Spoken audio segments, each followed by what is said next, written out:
Hello, friends. Thank you for joining me today. This is Alexi Bailey, and we're going to do the Tell It Like It Is podcast. We have Davon Culley with us, and I'm so excited to have him tell his story. How are you today, sir? I'm doing good, Alexi. How are you today? All right, I'm hanging in there. How was 4th of July? I was pretty good.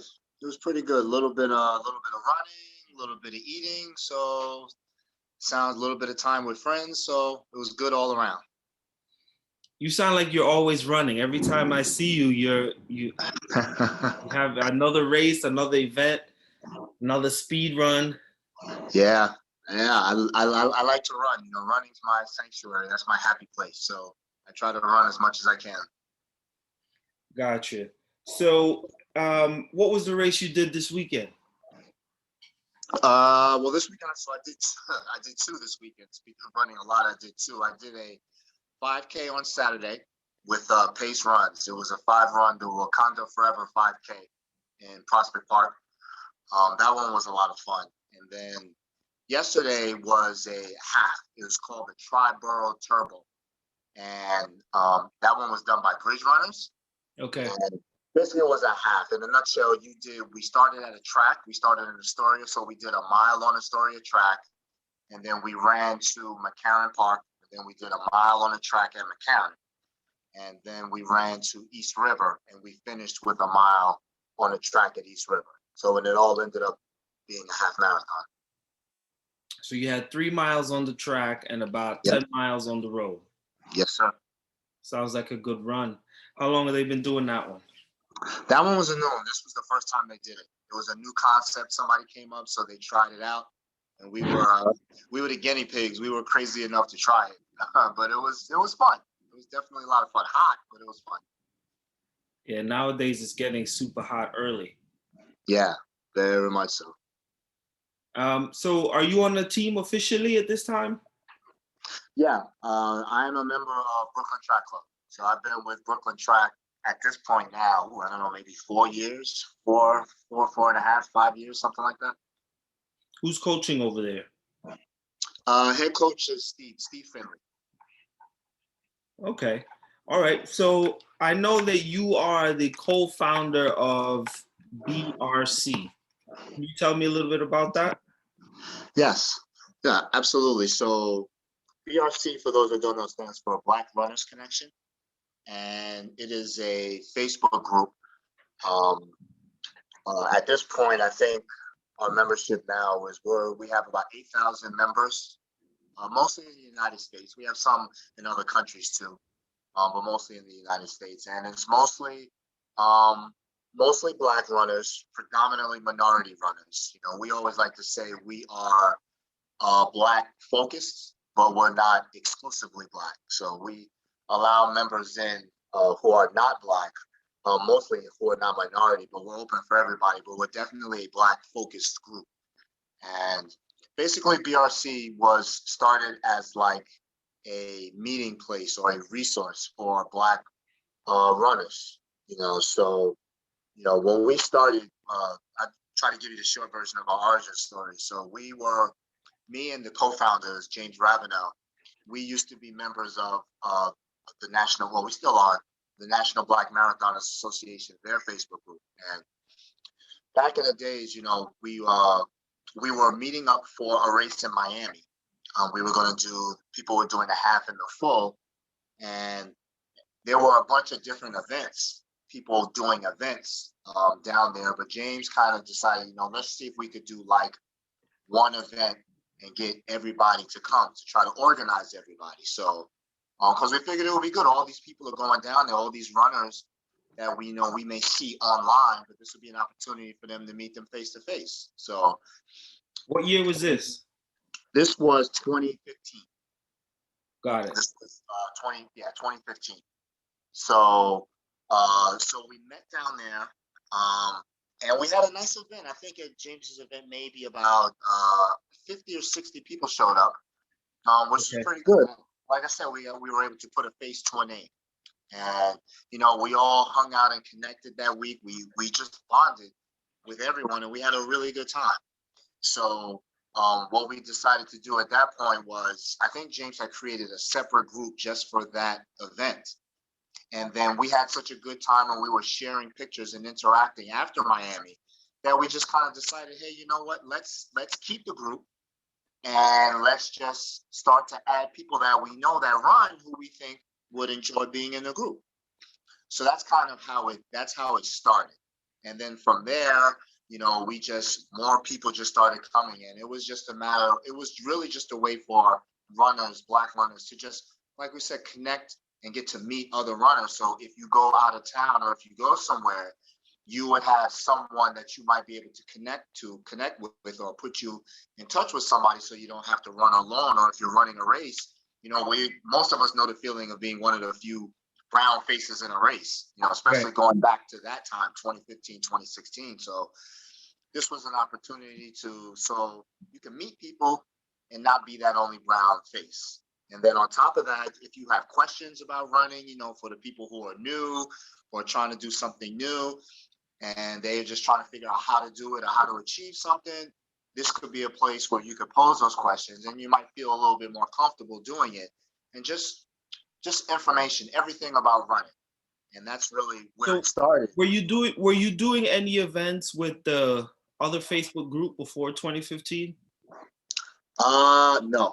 No, that really was the beginning of Got it. But had you attended any in person? Have you met other people from that Facebook group like a previous year in Miami?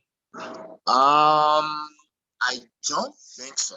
I think for me personally, that was the first time. I don't remember meeting anybody from the group. I know James likes to say that he came from the cycling community. And he says that like in the cycling community, lots of times when they do these big races or they do these destination rides, that's kind of what they do. That's kind of part of their environment. They all get together and mix and mingle. So he kind of noticed that the running community at the time didn't have that. So that was one of the things he wanted to try to bring to the community. Got it. Got it. I know I attended stuff in 2014 in Mhm. Philadelphia the year before. Right. Oh, dude, thanks for reminding me. I forgot about that. That's right. That's right. They did. NBMA, they did have an event in Philly in 2014. I think that was my first time. Now that you mention it, they had a dinner, right? I think the night before. Right. Right. Right. I forgot about that. Yeah. That's right. Yeah, I think little by little, the community transitioned into like the Facebook online space. And I think we've seen a lot of progress in that. I think that has given the community a bigger set of walls to kind of grow and be more Mhm. connected. And I've been finding that to be very connective. Are you guys taking Absolutely. any next steps at this point?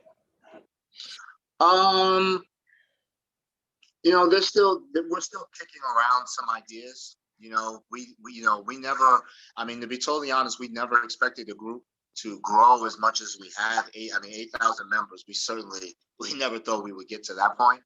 So, we're still kind of kicking around some ideas as to what to do. I know James is doing a lot of good work now with merchandising, just trying to get merchandise out for people to wear and to help get BRCs out there, the name and stuff out there. So you never know. You never know where the road's going to take us. Because, like I said, we never expected to be where we are now. And how did you get into running? I've been running since high school. I started track in high school. I was a sprinter. I did all the short stuff, 100s, 200s, 400s. So I ran in high school. And then when I went to college, I didn't run in college. So after I graduated college, I didn't feel physically like I was in really good shape. I was out of shape. I was always slim, but I think I was slim and just not healthy. I didn't feel real good about myself. So one day I just decided that I was just going to go to the park. Park by my house had a huge court, like a softball court area. So I just decided, you know what, today I'm going to do a lap around the court. So that's how I started. And then maybe a day or two later, I went back and I ran another loop. And then next time I went, did two loops. And that was in 1995, and I've been running ever since. I haven't stopped since then. And when did you get into NYRR? My first road runners race was 1997. After I had been running for a little while, and I was like, it would kind of be cool if I could do a race, And then I happened to come across they were doing a race. It's funny, it's so long ago. I saw an advertisement in the newspaper. That's how long ago it was. There was an ad in the newspaper for a race. I think it was a 4-miler they were doing in Central Park. So I was like, oh, that sounds kind of cool. So let me sign up for that. And then that's when I found out about NYRR and everything. And that was the beginning, way back when. And then your first marathon? My first marathon was in 2006. So it was a long build before I made the decision to run a marathon. Like I told you, I was a sprinter. So to me, running long distance was just foolish. It's like, why am I going to go out there and run for hours? It's ridiculous. I like the short stuff. You just get it over real quick, That's common with the track people. Track people make fun of people who run 3-4 miles or above. Absolutely. We used to always have a rivalry, the sprinters and the distance runners. We used to always say the distance runners are mad because, you just kind of have to naturally be born with speed. And then the distance runners always be like, yes, so you guys run for 10, 20 seconds. Whoop-de-doo. That's not that impressive, We used to go back and forth all the time. So then I started doing the short stuff, short distance. And I would slowly build up 5K and then, a 5-miler and then slowly build up to a 10-miler. I never had any desire really to do a marathon. I had to build up to doing a half. And then when I did my first half marathon, I think that was maybe 2002, 2003. I thought that was amazing because that was like 2 hours. I think my first one was like 2:05. And I never even imagined running that long. It was just insane. So I always like to tell the story. After I finished the half marathon, I found a spot in the grass and I laid down for like a half hour because my body felt so bad after running. But I was really proud of myself that I was able to do it. So, I happen to like challenges. So once I did it the first time, I was like, okay, I have to do it again and see if I could do it faster. So then I did another one and then I did another one. And then after doing a few halves and not feeling like I was going to die, and I realized that I still had more to give, then I was like, that's when I first realized that marathon was possible. Right. Because again, that was never, doing a marathon was never, ever in my thought process. So that's when I realized I could do it. And then, like I said, with the competitor in me, once I realized it's possible, I was like, okay, I think I'm going to do it. So then I signed up. I did the 9+1 for the Road Runners in 2005 to be able to do the New York City Marathon in 2006. That was my first one. And that was for me personally, that was a life-changing experience. I never, just the concept of being able to accomplish something you never, ever imagined doing. For me, that just kind of realistically changed my perspective on life because I was kind of like, okay, if this is something I never imagined doing and I just did it, what else can I do that I never really imagined that I could, So it just kind of opened up my eyes and just changed my perspective on a lot of things. I'm glad you said that. A lot of running, there is some perspective shift that happens with the goal setting. That is a big one. You're also going in and out a little bit. Okay. Can you hear me okay? Yeah. Okay. So did anything shift in your life when you started seeing these things happening around you and your perspectives? I think it just usually there's a translation into like career life balance and like starts to open up things. Yeah, absolutely. I think it allowed me to just be more open to things. I think I definitely wasn't as close-minded. So I was it made me more willing to come out of my comfort zone somewhat. Because I think I kind of definitely was in my comfort zone. These are the things I like, and these are the things I don't like. Or at least these are the things I like, so I'm going to stick with these, and I don't really know about all this other stuff, you know. So I think it kind of allowed me to just not be afraid to venture out and just try some more things, which I think was really good. And what was this scene like in 2005, the running scene? So it was definitely different, you know. Speaking for me and speaking as a minority, it was very different. There were very few other minorities that I would run into in races back then, and I was always very aware of that. Running always felt like a very white space when I went to races. You know, it never stopped me because I loved doing it, but I was always aware of it, and I think that kind of helped make me a solo runner. You know, I think it was two things. One was the fact that nobody I really knew was a runner. So that kind of helped me do it solo. But going to races, I never really met people or interacted a lot because I always felt like, I'm just this one black guy in this race. You know, there's like 5,000 people doing this race, and I see maybe five or six black people or brown people in the entire race. So it never really made me want to interact very much, Um, that reminds me of the scene a lot. That was my main takeaway. You know, there certainly weren't all the run groups that we have now, and just the various groups all over and different paces and everything. The running scene was very, very different. Um, A lot of people who are new to running, they really can't imagine. Like I started running 2013. That was my first race. yeah, I remember that back then you could still walk up to a race, register, and run the same day. that's correct. That's right. Absolutely. It wasn't like a big deal. The races weren't like this high sold out kind of thing. They were always available. You could be like, oh, the Brooklyn Half's tomorrow, and just walk up and get a bib. Like, Absolutely. Yep. Yes, sir. I'll tell you that. I'll take you even further how much things have changed. Those early years of road runners, so we're talking late 90s, early 2000s, the races at that point were so small that Roadrunners had a magazine. I think they used to come out every month or every quarter. They would print the race results in that magazine. So for every race towards the end, they had all the race results in the back because I mean the races probably were quite a few. A couple were over 1,000, but a bunch of them weren't even that many. It was a couple of hundred. So right. That's you can't even imagine a road runners race now. That's less than like 5,000 or something. But Yeah, that just shows how much it's grown in over time.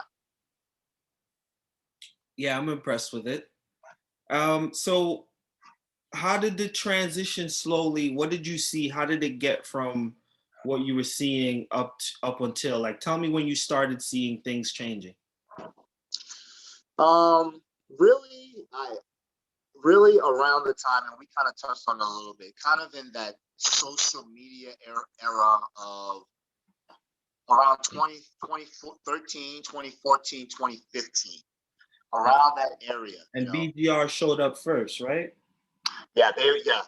they were one of the first. They were the first minority group I was aware of. Here, I know Bridge Runners was here. I believe Bridge Runners was here first, but I didn't really know about them. The first group I knew about was BGR. So I know they came, and then with social media, people started to post more, and you started to people. It just put it out there on social media, and that gave a lot of people the ability to see more brown runners, and I think that started to interest people because what's interesting is, and I'm sure you probably noticed this too, when you talk to people, a lot of runners, and you ask when they started, they all are around that same time, that 2013 to 2016 window. So many runners started during that time period. And I think that's why social media just kind of helped put more brown faces out there. More people got into running. So that was really That was really the big boom at that point. And then you started to see different groups, and you started to see more groups, and you started to see more inclusive groups at that point. And that's really when I saw a lot of things change at that point. I'm really excited about me personally. I love the energy of races, and I do see that the people of color has gotten more socially interactive. So it's a good time to build on that and just keep growing and just keep that energy going. How did the pandemic change things for you and the Brooklyn track? Mm-hmm. Absolutely. So me personally, um, it really slowed me down. I stopped running. Like a lot of people, the pandemic was hard. When the pandemic first hit, I wasn't trying to go outside at all. So I'm a guy that's always run 5, 6 times a week. Once the pandemic came, I went down to about 3 times a week, and then I made it down to about once a week, and then I really wasn't running very much at all because I wasn't comfortable, you know, especially at the beginning, because there was a lot of stuff we still didn't really know about the disease and how it was transmitted and stuff like that. So I just kind of holed up in my house and I wasn't running.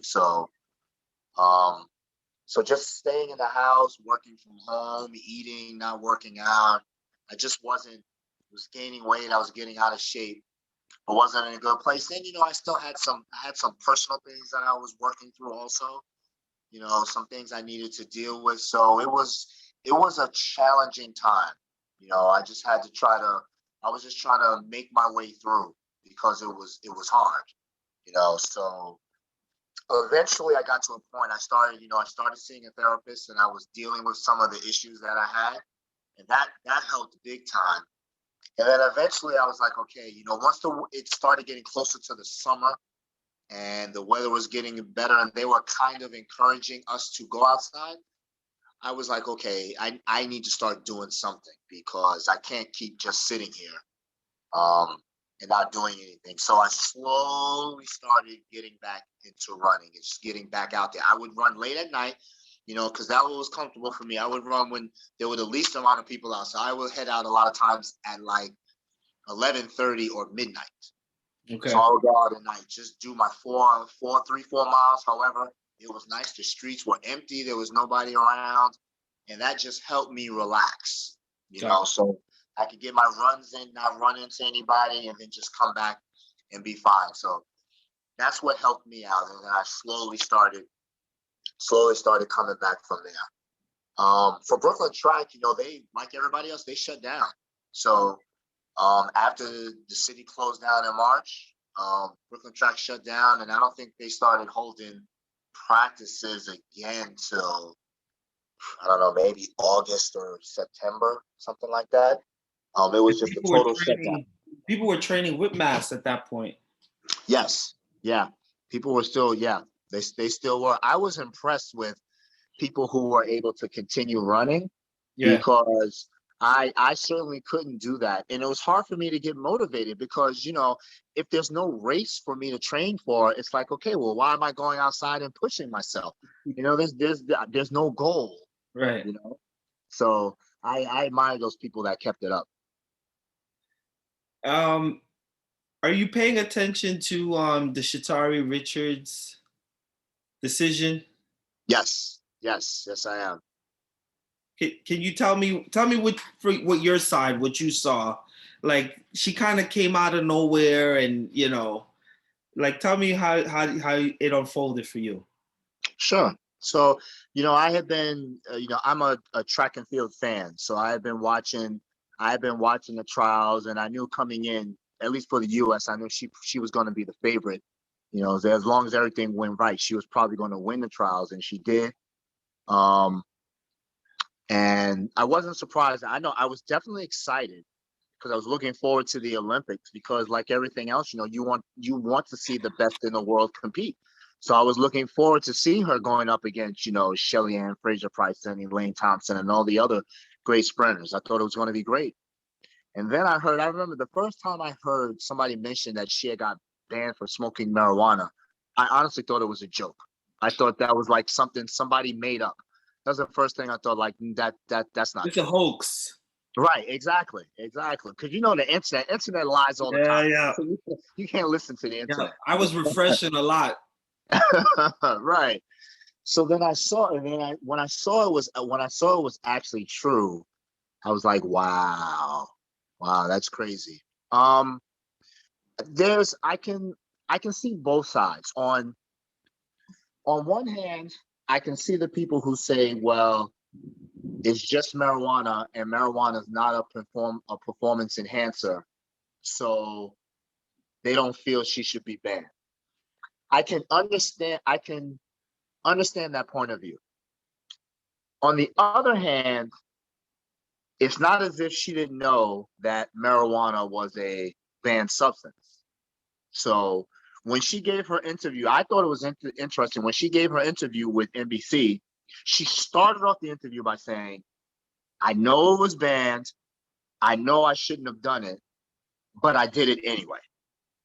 So I'm like, okay, so you're 100% telling us you absolutely knew that you were breaking the rules when you did it, but you did it anyway. So it's kind of like, what are they supposed to do? You tested positive, and you just said you knew what you were doing. You knew you were breaking the rules when you did it. So I mean, they don't really have a choice. They can't be like, we'll let you go. No, you can't. They can't do that. The whole argument about whether it should be banned or not, that's a different argument. I think there's some validity to that argument, but right now it's a banned substance, and she got caught taking it. So I mean, the timing is not good for her, but I mean, she broke the rules and she got caught. So It is supposedly her mom just died. right. Supposedly her mom died, and she found out from a reporter, which is a really messed up way to find out. You know, I understand what she was dealing with, because I've lost my mom myself, so I can understand how difficult that can be. But I mean, I'm gonna go back to her statement. To me, that was just, I don't know who her press people were. If they didn't talk to her before that, I'm like, that's not the way to start off your statement if you're trying to get people to feel some sympathy for you. Yeah, I knew it was against the rules, and I knew it was wrong, but I did it anyway. I'm like, okay, you just wrote your own ticket right there. You know? I mean, the bet it would have benefited America's gold medals and America's chances, but I mean, I do think. Are you worried about the legalization of marijuana? Not really. I mean, me personally, I don't have any objections to it. So if they want to legalize it, and again, is because they said in the state of Oregon where the trials were, technically marijuana was legal there. So it's not like she broke a state. It's not like she was breaking the law by smoking it. You know, I don't have a problem. I don't have a problem with the legalization of marijuana. I'm sure it will be at some point, and there will probably become a point where it won't be a banned substance by the IOC and the drug testing people at some point, which is not at that point yet.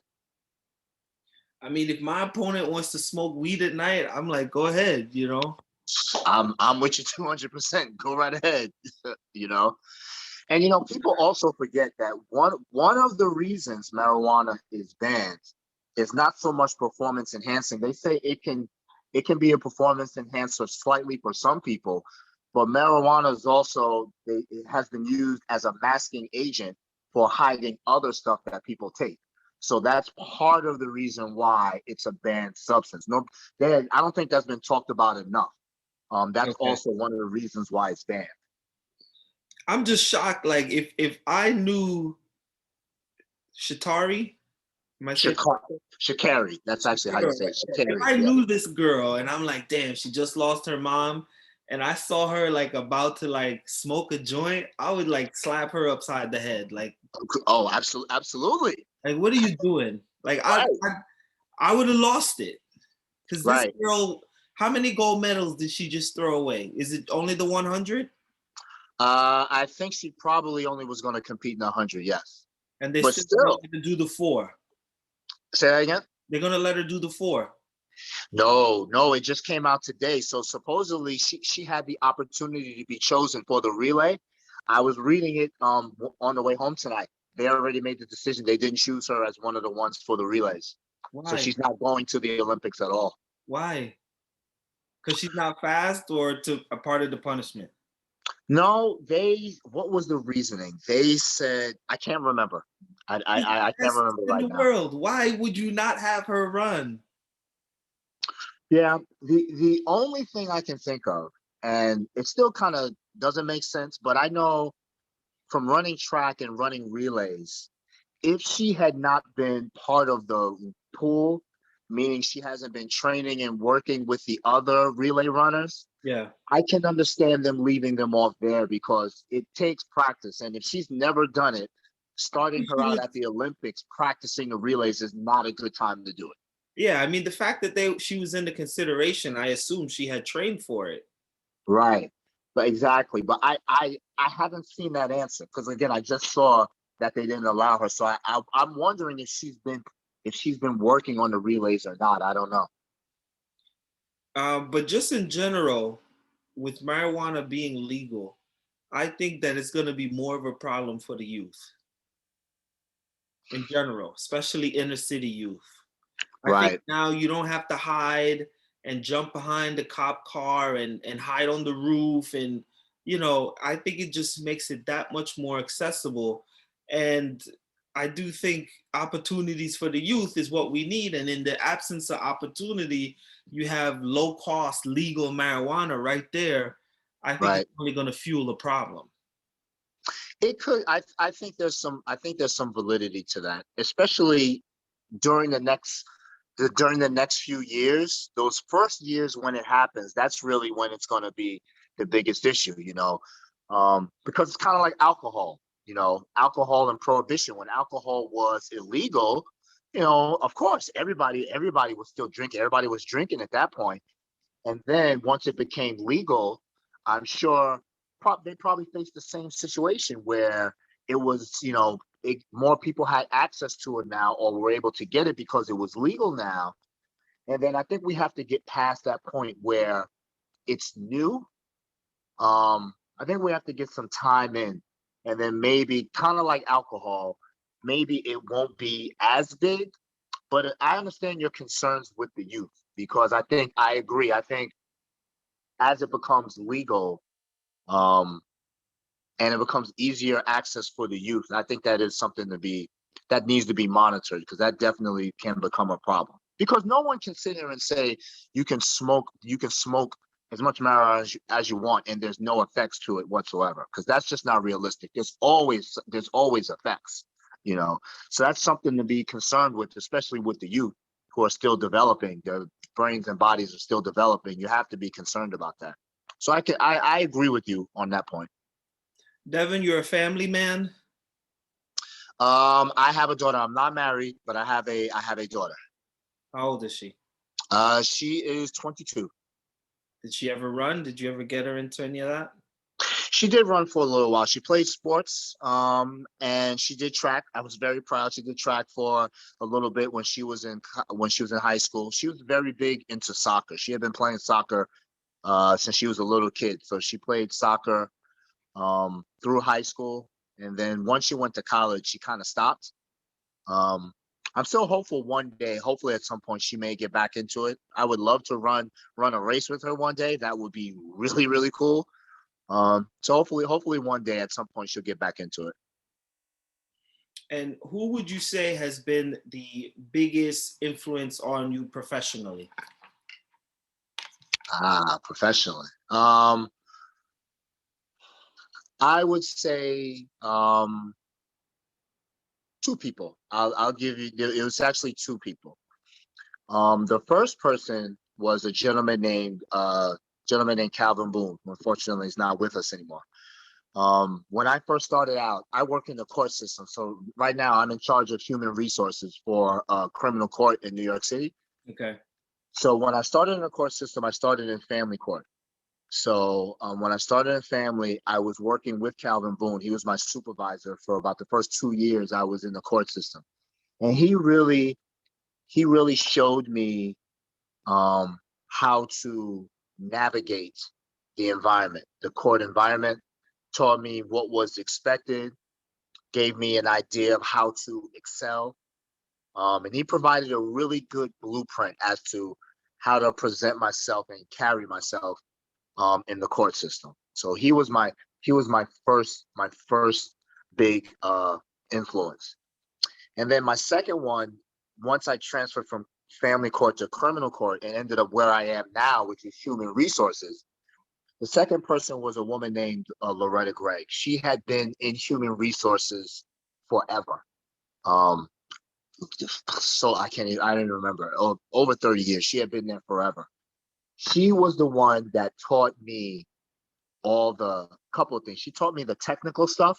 Mm-hmm. So she taught me the main way that the technical stuff for human resources, but she was big on the people side of it, because human resources, in essence, is a people job. That's what it is. You're dealing with people, you're talking to people, you're interacting with people. So in order to be really effective, you have to know how to talk to people.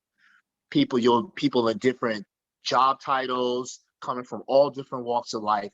You have to be able to work with them. And as human resources on the job, people need to come to you. They will come to you when they're having children. They'll come to you when they're having health issues.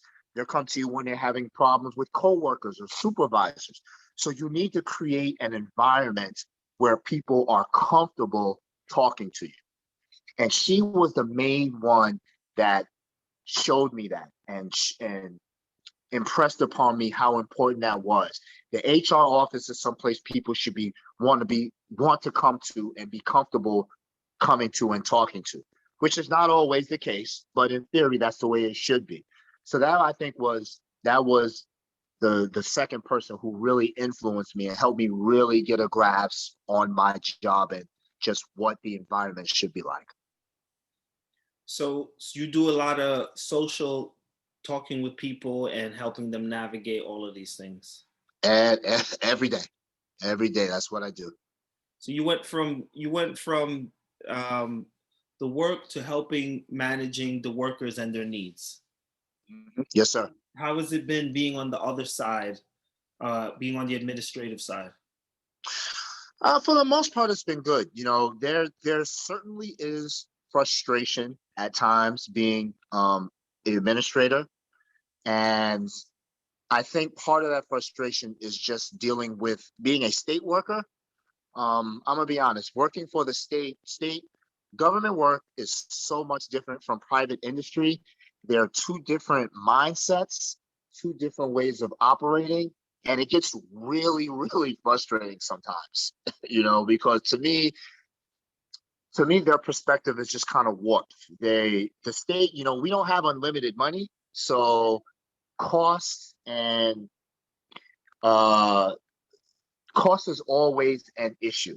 And sometimes we trade off cost for providing a better environment for the workers, which in turn creates not a better environment for the public. It all trickles down. So that gets very, very frustrating. But it's nice being able to be in a position of power and to be able to help people. I appreciate the fact that I sit on interviews for most positions that we hire in criminal court. So it makes me feel good to know that for most of the people that come in the courtroom, that come in the courthouse as a job, this is going to end up being their career. Some people stay for a little bit and go, but the overwhelming majority, they stay in the court system for their whole work life.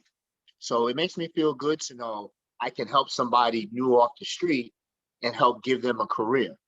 And then I get to see them progress. You see these people come in, they promote once, they promote twice, they become supervisors. It makes me feel really good just to see people progress and to give people an opportunity to be successful and take care of their families and be able to achieve some things. That part is really the helping other people part. That's the part that helps to override some of the frustrations of the administrative side. Now, the guest I had on right before this, they were talking about the difference between the private sector and the public sector. And they were saying in the private sector, if you're not doing well, you get fired. You know, the contract Right. goes to someone else. But with the public sector, there's no fear of being fired. If the job's not as done that well, you're like, oh, there's next year. And it's just the expectation's different. The money Yep. is managed differently. I can only imagine. Yeah. Has the dynamic shifted? Meaning, the type of people you saw when you first started working there versus now, like what kind of changes are you seeing? Um, I think I don't know how much the people have necessarily changed. I don't think I would say that. I mean, obviously, no, I wouldn't even say that. I was going to say they're younger, but not necessarily. I've just been around forever. That's what it is. But I don't think the one thing I will say is I think people's expectations have changed a little bit, and I don't think as many people come into the job with the outlook that they're going to stay until retirement. I Okay. think that's definitely changed, and that kind of comes with this new generation. I know a lot of the younger people, they definitely bounce around job to job a lot more than people are than the older than previous generations. You know, Right. they tend to do that. So I think they come in and they'll give it a try, and if they're not happy and they don't like it, then they'll just leave and go someplace else. So I think that's kind of changed a little bit, but I don't think the people have changed a lot. The job itself has definitely changed, but the people, I don't think they've changed too much.